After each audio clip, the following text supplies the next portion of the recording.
Hello বন্ধুরা, কেমন আছো? আশা করি ভীষণ ভালো আছো। আর আমিও খুব ভালো আছি। আজকে শুরু করছি নতুন একটা ভিডিও। আর আজকে আমি এখন বানিয়ে নিচ্ছিলাম সকালবেলা 2 মেয়ের জন্য ভাত ভাজা। কিছু ভাত ছিল বাসি, তো ভাবলাম ওটা আমি এখন ভেজে নিই। আর কি আমি ভাবার থেকে আমার 2 মেয়েই বললো যে ভাত যখন আছে তাহলে ভাতটা একটু ভেজে দাও, ভাত ভাজা খাই। ওরা ভাত ভাজা খেতে খুবই পছন্দ করে। আর প্রত্যেকটাই বাঙালি ছোটোবেলায় মায়ের হাতে এই ভাতটা হয়তো খেতে খুবই ভালোবাসতো। ভাত ভাজাটা আমিও সেরকম ছোটোবেলায় খেতে খুবই ভালোবাসতাম। ভাত থাকলেই মাকে বলতাম যে ভেজে দিতে, আমি ভাত ভাজা খাবো। তো আমার 2 মেয়েও সেরকম হয়েছে, ভাত ভাজা একবার করে খাইয়েছি, তারপর থেকে ভাত থাকলেই বলে যে আমাকে ভেজে দাও, আমি খাবো। তো আজকে যেহেতু ভাত ছিল তো ভাবলাম এটা ভাতটা ভেজে ফেলি আর সেটা তোমাদের সঙ্গে একবার শেয়ার করি। ছোটোবেলায় সবাই একবার না একবার খেয়েছে মায়ের হাতে, তো আমিও খেয়েছি। আমার 2 মেয়েও খেতে ভীষণ ভালোবাসে। তো সেইটা আর সবাই তো একরকমভাবে রান্না করে না, একজন এক এক রকমভাবে ভাত ভাজা করে। কীভাবে করে সেটা ঠিক আমার জানি না, কিন্তু আমি যেটা শিখেছি মায়ের হাতে ভাত ভাজা, তো সেইভাবেই তোমাদের করে দেখাচ্ছি। আর আমার তো খুবই ভালো লাগে, 2 মেয়ে খেতে ভীষণ ভালোবাসে।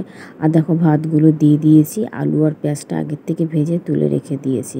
আর এর মধ্যে আমি পরিমাণ মতো লবণ আর হলুদ দিয়ে দেবো, দিয়ে তারপরে ভেজে নেব। আর ছোটোবেলায় কে কে খেয়েছো সেটা অবশ্যই কমেন্টে বলবে। আর আশা করি সবাই একবার না একবার খেয়েছে, এমন কেউ নেই যে ভাত ভাজাটা খায়নি। আমার তো চেনা জানা যাদেরকে চিনি আর কি, সবার মুখে এক ভাত ভাজা খেতে খুবই ভালো লাগে। তো আমারও খুব ভালো লাগে এটা খেতে। আর এর মধ্যে হলুদটাও দিয়ে দিয়েছি, দিয়ে ভালো করে ভেজে নেব। আর আগে থেকে তো পেঁয়াজ আর ইয়েটা ভেজে নিয়েছি। আর লঙ্কার পরিমাণটা না আমি একদমই কম দিয়েছি, যেহেতু 2 মেয়ে খাবে। একটা না দুটো লঙ্কা আমি দিয়েছি, একটা না, কিন্তু 2 মেয়েকে তাও লঙ্কা বেছে বেছে দিতে হয়। তো লঙ্কাটা না দিলে ভালো লাগে না, এই কারণে দিয়েছি। আর ওরা তো লঙ্কা খেতে পারে না। আর এই দেখো আমি লঙ্কাটা দেওয়ার পরে একটু নাড়াচাড়া দেওয়ার পরে পেঁয়াজ আর আলু ভাজাটা দিয়ে দিয়েছি, দিয়ে এটা ভালো করে এবার একটু ভেজে নেব। আর এর মধ্যে দিয়ে দেবো ডিম। আর ডিমটা না এক হাত দিয়ে ফাটাচ্ছিলাম, এবার দেখছো কীরকম প্রবলেম হচ্ছিলো দিতে। এক হাত দিয়ে এইভাবে করা হয়, স্ট্যান্ডটা রাখার জায়গা নেই বলে আমি রাখতে পারি না, এবার হাত দিয়ে ধরেই আমার করতে হয় কষ্ট করে। তো এক হাত দিয়ে যাই হোক একটা ডিম ফাটিয়ে দিয়েছি।